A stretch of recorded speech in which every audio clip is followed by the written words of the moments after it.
Hi everyone, it's me Darlene. I am back and we are going to make the lining for this tote bag in this video.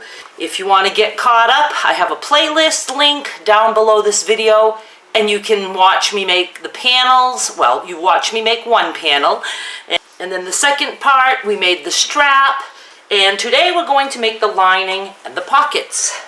I had decided before I made the bag that I was going to be lining it with this fabric. So what I'm going to do right now is just press a piece and I'll be right back. I am going to just first decide which direction I want my tote to be. It's a little bit wider on one end and I like my totes to be, maybe we could make this one taller than wider. I tend to like a tote to be wider than taller. No, we're gonna go with wider. I don't feel like straying from my usual. Okay, we're just going to use one panel as our pattern, and the only thing you need to remember is you want the lining to be about an inch, or at least a half an inch, longer than the panel. That's because at the end we're going to double fold the hem of the lining, so it makes it a little shorter, so you just need to allow for that. So let's just cut. And you know what I'm going to say, right? It does not have to be perfect.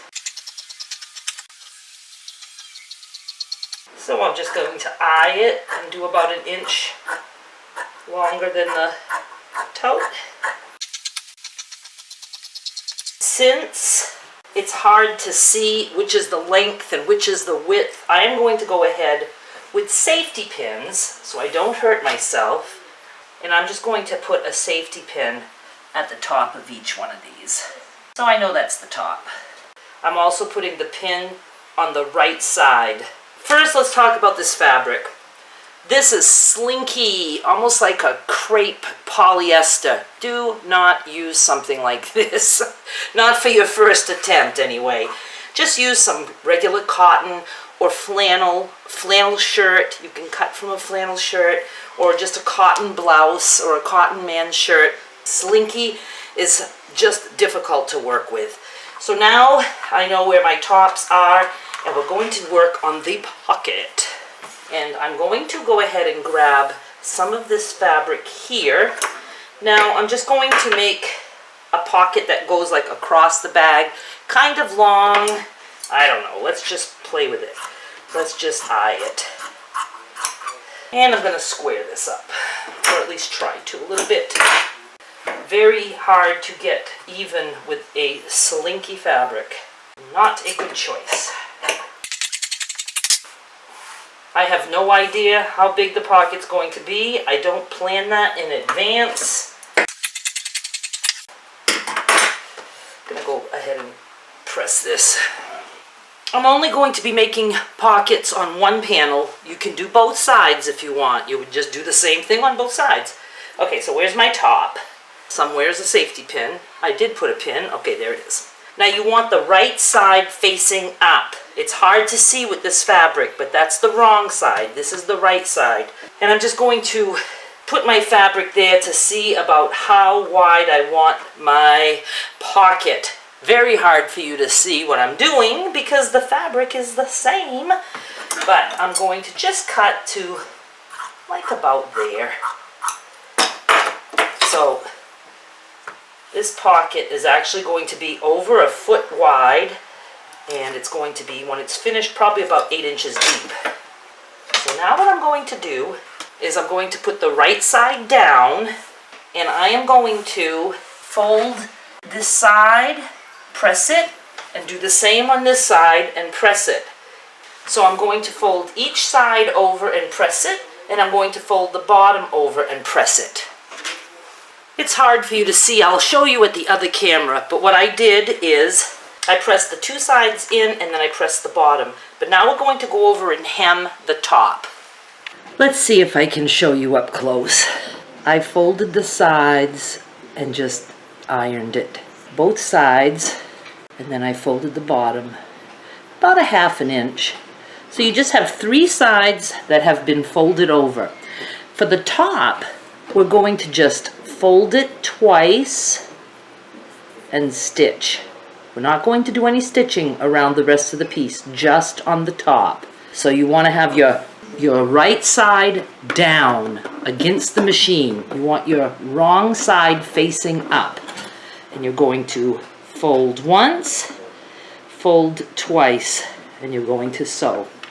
I'm going to back stitch.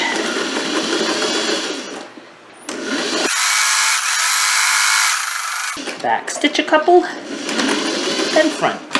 Go over to the table. Oh my goodness, I just explained this entire step to you and the camera wasn't on. When will I ever learn? Okay, all I have done is I grabbed one side of the lining and I made sure that I have the top aiming up. And I have my handy dandy safety pin to tell me that's the top. You can see I have a very crooked cut there because it's slinky fabric. It'll all work out.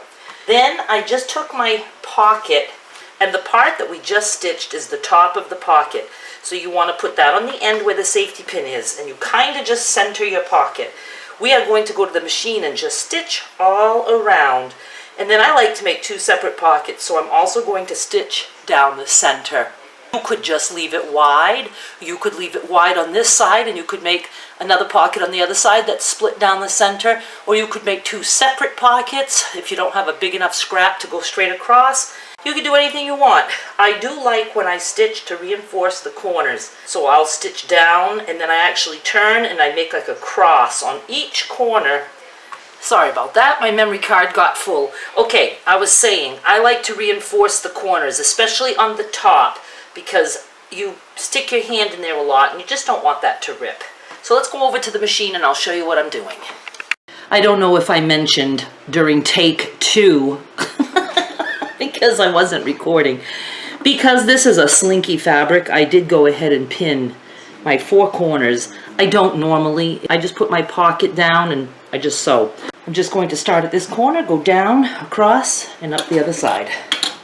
I guess I'm not big on pins, not only because it's an extra step, but I don't want people to think they have to be so concerned. There are people who will, you know, turn a hem and pin it. It's like, no, I ain't got time for stuff like that. Okay, so what I do to reinforce my corner is I'm going to go down a little bit, like 3 stitches, and I'm going to go back about 5 or 6 stitches. Now I'm going to go back to like the center. Now I'm going to turn, and then I'm just going to go back and forth a couple times. Forward, backwards, forward, back to the center. That made a little crisscross there. I'll show it to you after. Now I'm just going to go down.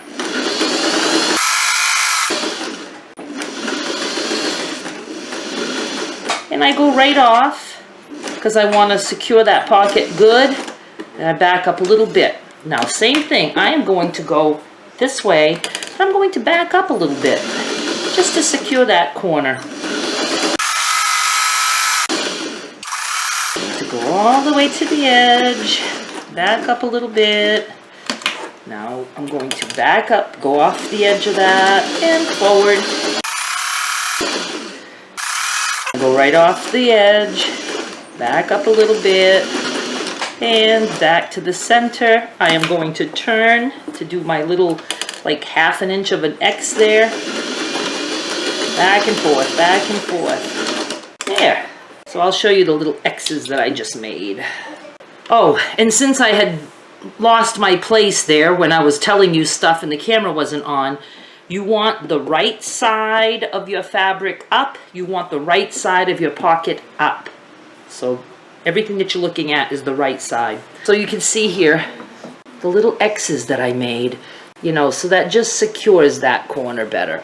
Now we're going to do a stitch somewhat in the center. If you want to try to find your center, you can just fold your corners of your pockets, and my center is right about there.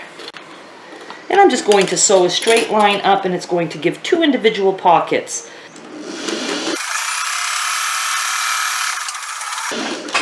And I'm also going to do my little X. There. And off to the next step. All right, my camera is turned on. Now I'm going to take both panels of the lining, Now see, I have my handy dandy safety pin, and it's telling me this is the top, and it's telling me this is the right side up. This is the wrong side. It's just a little bit more faded on that side. Now I want to put my two panels together with the safety pins touching each other. And then I'll know I have it right. Okay, here's my other safety pin.